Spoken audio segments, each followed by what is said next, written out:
So step by step, right? Because the thing is, you have maybe like have you lent money in the past before to people that are not your family or friends? Honestly, no.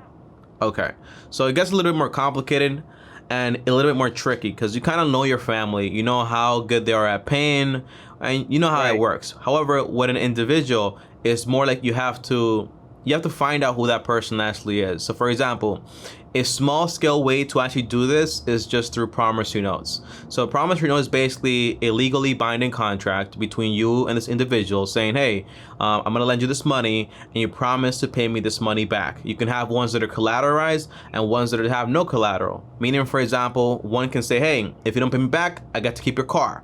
Right? The car is a collateral, Okay. or your iPhone's a collateral. But you gotta be very very smart with this stuff, because the point is not saying, well, you have a car, it's worth $10,000, I'll give you a loan for $10,000, right? The answer is no. You gotta do research, you gotta check the title of this car, make sure it's clean. And if it's worth 10,000, you don't give 10,000, obviously, because you gotta make a profit. So you're like, oh, I'll give you 5,000, 50-50 Right. split. So that way, if they don't pay you back, you make a 50% profit, and that way you kind of just like pretty good.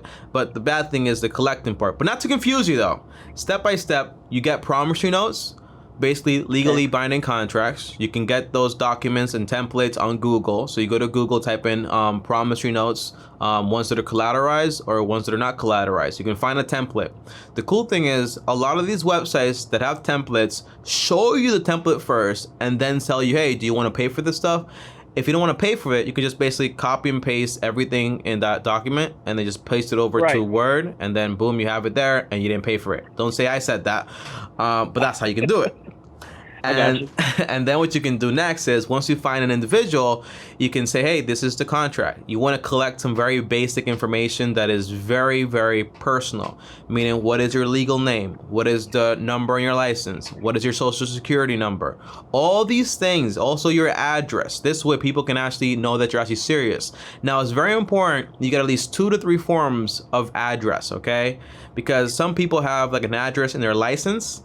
However, Right. they don't live there anymore. So when you go to collect, well, they don't live there. So you gotta have, for example, hey, show me the address on your license, but show me, for example, 2 other bills that you just got, for example, this month, and where you actually received them. And that can kind of give you perspective where they actually live. So that we can have like a good perspective, because you never know who these people actually are. Does that make sense? Exactly. That makes perfect sense. Bum bum bum bum ba da ba da ba da ba da ba da ba da ba da ba da ba da ba da ba da ba da ba da ba da ba da. You've got to stop.